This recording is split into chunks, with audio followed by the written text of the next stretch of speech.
Hello everyone.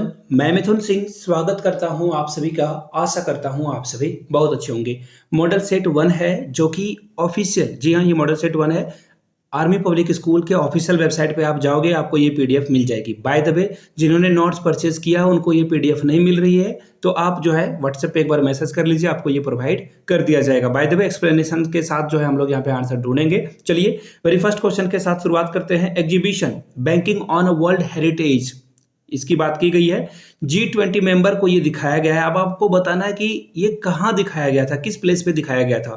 Photo आप देखोगे, answer आपको दिखेगा। यहां से देख लीजिए, मीनाक्षी लेखी जो कि न्यू दिल्ली से एमपी है, मेंबर ऑफ पार्लियामेंट है, और सभी के हैंड में जो है आपको नोटों वाला जो एग्जीबिशन है वो आपको दिखेगा। कहाँ दिखेगा, आंसर देखो। Banking on heritage exhibition inaugurated in new Delhi, answer आपको दिख गया। सही जवाब क्या हो जाएगा, यहाँ पे देखो मुंबई है, बेंगलुरु है, इसके बाद जो है नागपुर है। तीनों ऑप्शन कट जाएगा, न्यू दिल्ली वाला ऑप्शन आपको दिखेगा ऑप्शन नंबर ए में। और टू बी प्रिसाइज आंसर क्या हो जाएगा, Indira Gandhi national centre for arts new Delhi में ये किया गया है। फर्स्ट आपका आंसर करेक्ट हो जाएगा। चलिए आगे बढ़ते हैं अगले सवाल की ओर। अगला सवाल आपके सामने ये रहा।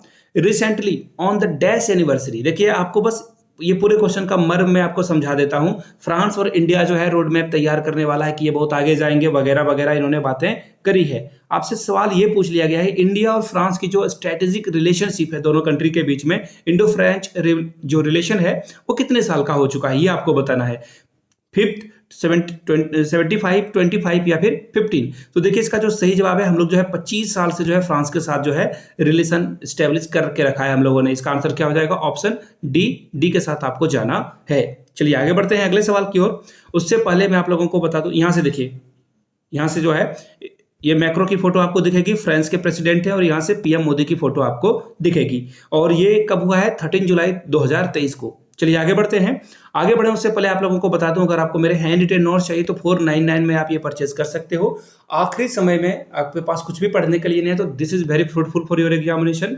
और आर्मी स्कूल मैंने 3 टाइम्स क्वालिफाई किया है, तो उस सारे एक्सपीरियंस को मैंने इस नोट्स में जो है रख दिया है। आप इसे ले सकते हो। यहाँ से मेरी ईमेल आईडी देख लो, yourmithunsingh@gmail.com पे आप मुझे मेल कर सकते हो। इंस्टा पे हो then do follow me @iMithunSingh। चलिए क्वेश्चन नंबर 3 की ओर हम लोग बढ़ते हैं। Recently which among the following countries become the first country to ban single use product, जो प्रोड्यूस प्लास्टिक है ना, ग्रोसरी स्टोर पे इन्होंने बैन कर दिया है। याद रखिएगा, ये सारे काम आपको यहाँ दिखेगा। कहाँ पे, न्यूजीलैंड। अब आप बोलोगे इंडिया या फिर यूएसए में ये काम क्यों नहीं किया जा सकता, because of population, because of a vast country. New Zealand बहुत ही छोटा कंट्री है, यहाँ पे डेयरी प्रोडक्ट बहुत होते हैं, यहाँ पे बहुत ही वेल एजुकेटेड लोग हैं, तो ऐसे में न्यूजीलैंड ये काम को अच्छे से कर पाता है। आंसर आपका सी सही हो जाएगा। यहाँ से मैं आपको बीबीसी की आर्टिकल दिखा देता हूँ ताकि आप चीजों को और अच्छे से समझ पाओगे। New Zealand bans plastic for fresh produce in a super market, यहाँ पे सुपर मार्केट इन्होंने लिखा है, यहाँ पे ग्रोसरी स्टोर लिखा है, तो आपको क्लियर आंसर मिल चुका होगा। ऑप्शन सी के साथ आपको जाना था। चलिए आगे बढ़ते हैं। अब आपसे यहां पे देखिए सवाल पूछा गया है किसके बारे में, ब्लूम्स टैक्सोनॉमी को अगर आपने पढ़ा होगा तो वहां से ये सवाल पूछा गया है।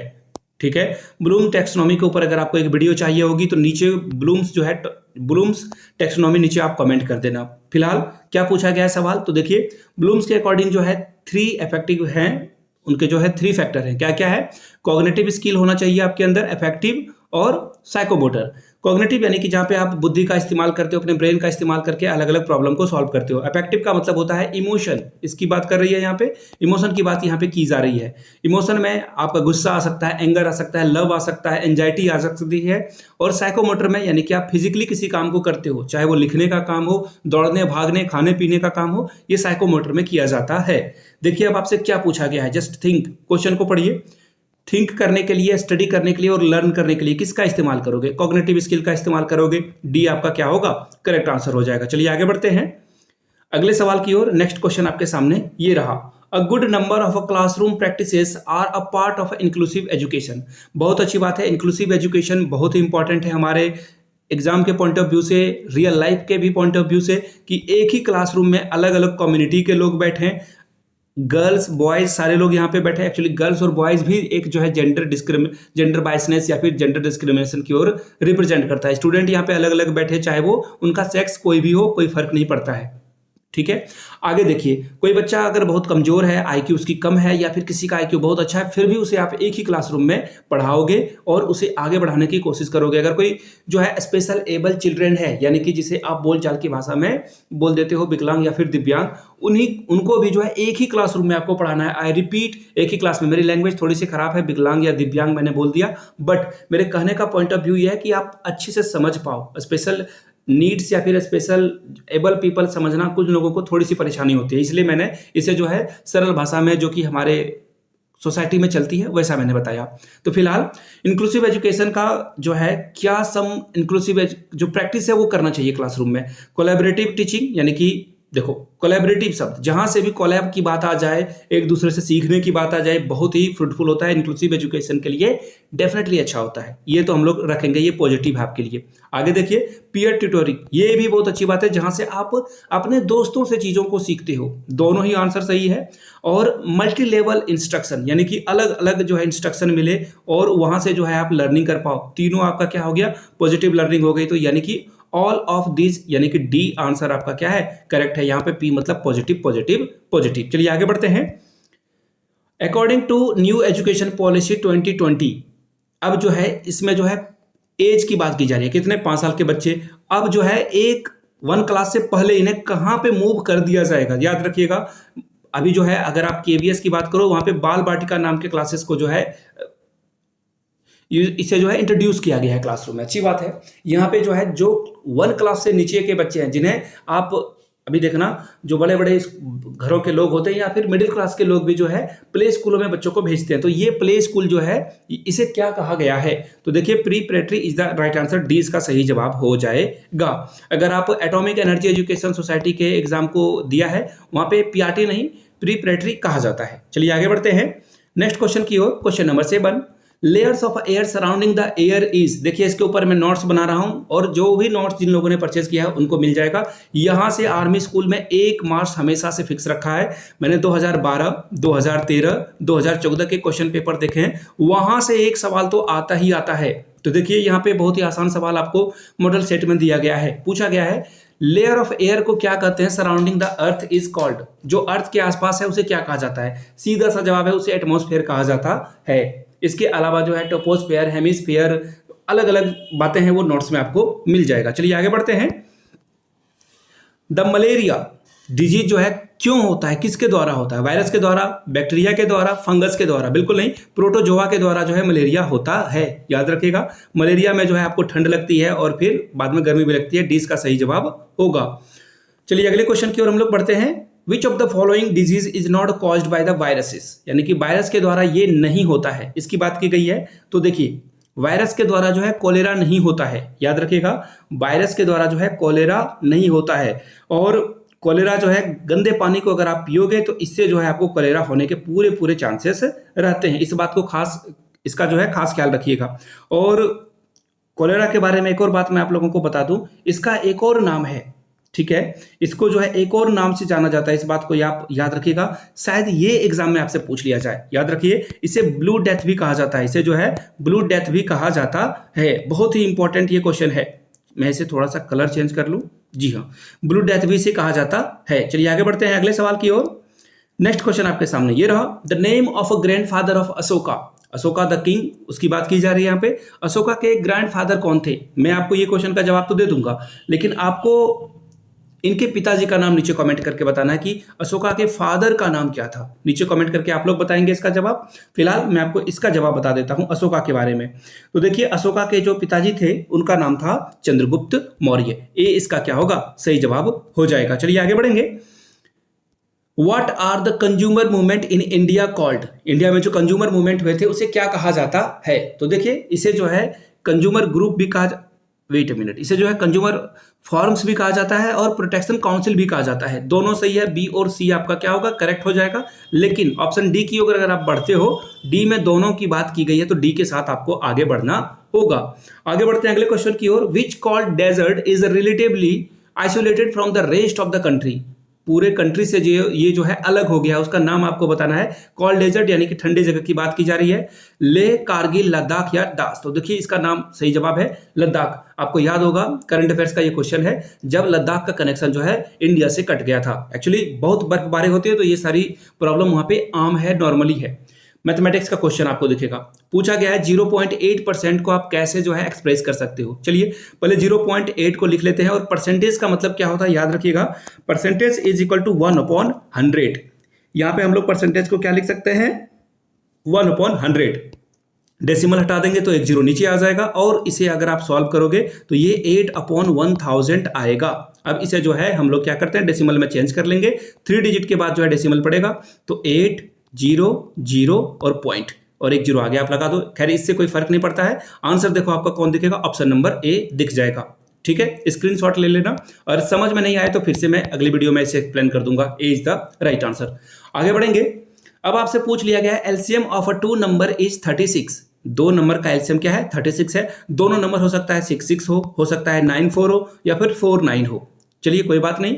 अब दोनों नंबर का रेशियो आपको गिवन है, आप क्या करो, एलसीएम आपको गिवन है, 2 नंबर रेशियो में गिवन है, दोनों नंबर को आप कंसीडर कर लो, उसका एलसीएम को 36 के बराबर लिख दो। नहीं समझ में आया, देख लेते हैं। अब जो है नंबर्स, आप मान लो कि नंबर आपका क्या है, जब भी रेशियो में क्वेश्चन दिया रहे उसे एक्स में आप कन्वर्ट कर दो। 3x मान लो पहला नंबर, दूसरा नंबर आप कंसीडर कर लो 4x। अब दोनों का एलसीएम अगर आप लोगे तो दोनों का एलसीएम जो है आपके सामने मिलेगा, वो आ जाएगा 6x। क्या आ जाएगा, 6x एलसीएम आ गया। अब यहाँ पे देखो एलसीएम पहले से गिवन है, क्या है 36, यानी कि 6x इज इक्वल टू 36। तो 6 से जो है ये 6 टाइम्स में डिवाइड हो जाएगा। x की वैल्यू क्या आ गई, 6। x की वैल्यू क्या आ गई, 6 आ गई। थोड़ा सा जगह का जो है प्रॉब्लम है। अब आपसे पूछा गया then the sum of the number, x की वैल्यू 6 आई हुई है। क्लियर हो गई बातें यहां तक। अब देखिए इसे मैं आगे सॉल्व कर देता हूं। 3x और 4x दोनों नंबर था आपका, x की वैल्यू 6 आई थी तो ये 18 और ये 24 हो गया। दोनों को आप यहां 6 बैठा दोगे तो ये 4 6 जा 24, 3 6 आवर्स 8। क्लियर हो गई बातें। अब दोनों को प्लस करके आपसे आंसर पूछा गया था, देखिए सम बोला गया था करने के लिए, दोनों को ऐड कर दो। 8 4 12, 3 और 2 42। सही जवाब क्या होगा, ऑप्शन नंबर ए आपका करेक्ट हो जाएगा। अगर आपको इसी तरह के छोटे छोटे मैथ्स के क्वेश्चन चाहिए होंगे, एक वीडियो में डेडिकेटेड बना दूंगा, नीचे कमेंट करके मैथ्स लिख देना, एक वीडियो इसके ऊपर आ जाएगी। फिलहाल सही जवाब क्या हो जाएगा, ऑप्शन नंबर ए 42। चलिए आगे बढ़ते हैं अगले सवाल की ओर। नेक्स्ट क्वेश्चन आपके सामने ये रहा। ये क्वेश्चन क्लास 9 का है। आई रिपीट, ये क्वेश्चन 9 का है।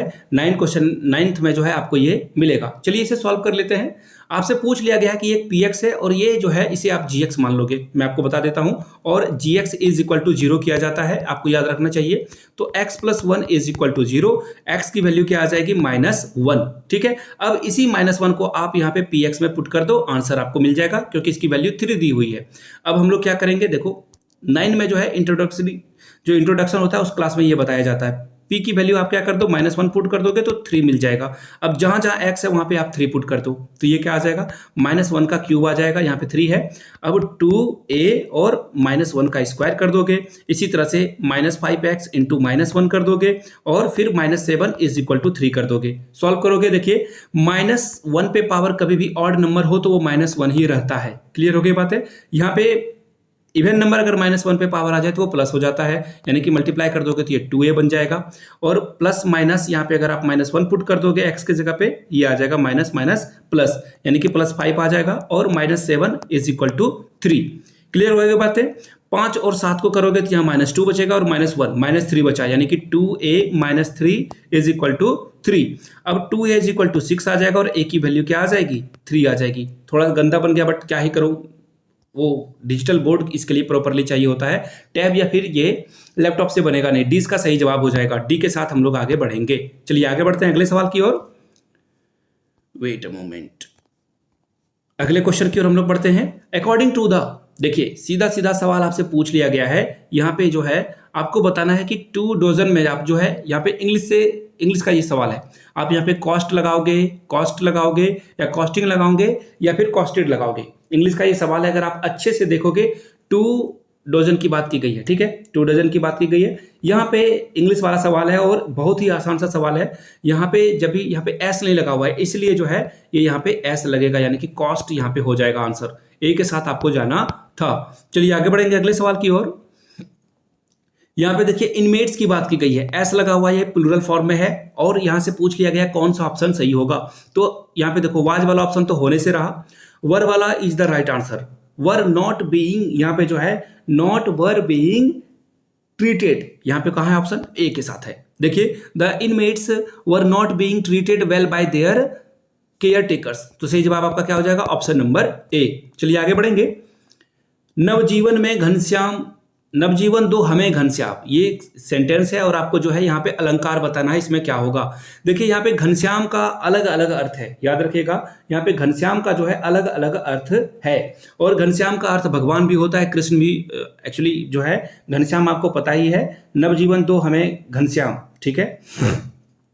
नवजीवन, देखिए अनुप्रास अलंकार में क्या होता है, जब एक ही शब्द बार बार आए, एक ही शब्द बार बार आए, याद रखिएगा एक शब्द बार बार आ जाए तो उसे हम लोग अनुप्रास अलंकार कहते हैं, ठीक है। लेकिन अगर आप यहाँ पे देखोगे नवजीवन, यहाँ पे जो घनश्याम है वो एक ही है, लेकिन यहाँ पे इसकी जो अलग अलग मीनिंग आपको देखने को मिलेगा, यानी कि इसका तो सही आंसर है वो श्लेष होगा। जब भी एक के बारे में बहुत अलग अलग चीजें करी जाए तो उसका आंसर क्या होता है, श्लेष अलंकार होगा। याद रखिएगा हमेशा इसका जो राइट आंसर होगा वो क्या हो जाएगा, श्लेष अलंकार।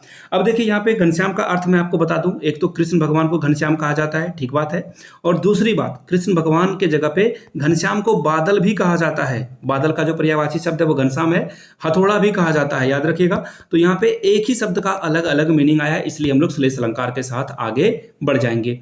आगे बढ़ेंगे अगले सवाल की ओर। वेट, अगला सवाल देखो यहाँ पे है उज्जवल, बहुत बार ये सवाल पूछा जाता है। उज्जवल जो है आप आधा आधा जौ वाले दो मात्रा को लिखोगे, सी इसका सही जवाब होगा।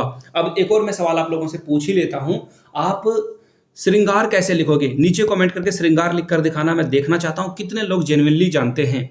अगला सवाल देखो, किस विकल्प के सभी पर्यायवाची शब्द रूप से सही रूप से लिखे गए हैं। तो देखिए तुरग मतलब भी घोड़ा होता है, अश्व मतलब भी घोड़ा होता है मतलब भी घोड़ा और सैंधव मतलब भी घोड़ा होता है। तो ए ही आपका सही जवाब है, जहां पे सभी जो हैं अश्व के अलग अलग पर्यायवाची शब्द हैं। फिर से आप लोगों को दोहराता हूं, मेरे हैंड रिटेन नोट्स आप 499 में ले सकते हो। यहाँ से मेरी ईमेल आईडी देख लो, yourmithunsingh@gmail.com पे आप मुझे मेल कर सकते हो। इंस्टा पे हो then do follow me @imithunsingh। 100 rupees में आपको प्रीवियस ईयर क्वेश्चन पेपर भी अवेलेबल करा दिया जाएगा। वीडियो को यहाँ तक देखने के लिए आप सभी का बहुत बहुत शुक्रिया। Have a good day.